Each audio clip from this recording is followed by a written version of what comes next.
This is 2Gel Channel, humbly serving you.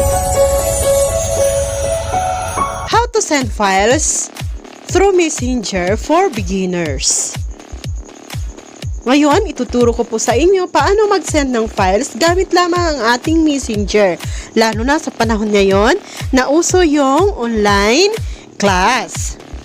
Bago yan, huwag mo munang kalimutang mag-like at subscribe para ma-update ka sa mga videos na aking na-upload. I-hit mo na ang bell para ma-notify ka at mayroon lamang akong life verse encouragement na isi-share sa inyo. Sa Jeremiah chapter 29 verse 11, it says, "For I know the plans I have for you, says the Lord. They are plans for good and not for disaster, to give you a future and a hope." Ngayon naman, babahagi ko po sa inyo kung paano mag-send ng malaking files mula sa ating computer. Ibabahagi ko po sa inyo kung paano mag-share ng files gamit lamang ang ating Messenger sa Facebook. Ang una mong gagawin ay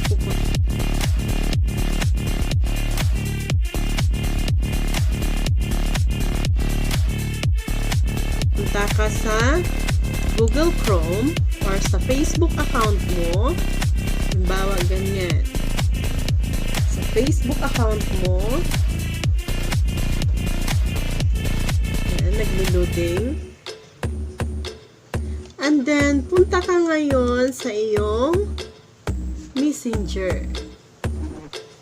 At tingnan natin. Click mo ang sa Messenger.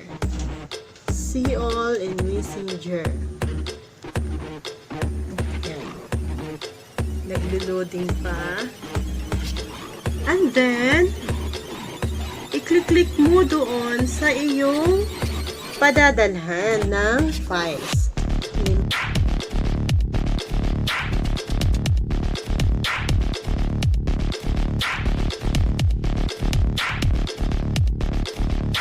Ang padadalhan mo ng iyong files. And then, i-click mo ito. Click mo yan. Lalabas, add files. Yan. And then, pili ka doon sa mga documents na iyong gustong isend. Lalo na ngayon, kailangan sa online class, kailangan mong mag-send ng files.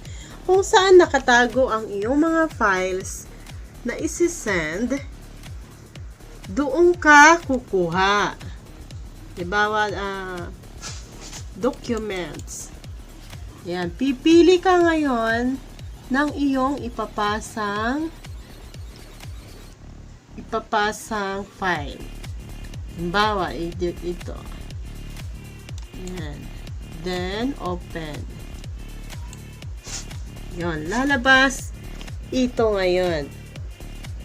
Tapos, isend mo lang yung arrow na yan. Yung parang arrow. Send mo lang yan. Click mo yan. Then yan, naglo-loading. Mabilis lang mag-send ng files. Kayang-kaya mo yan. Kung sa mga bata, dahan-dahan lang. Baka kung ano ang files na masend mo. Ayan na siya.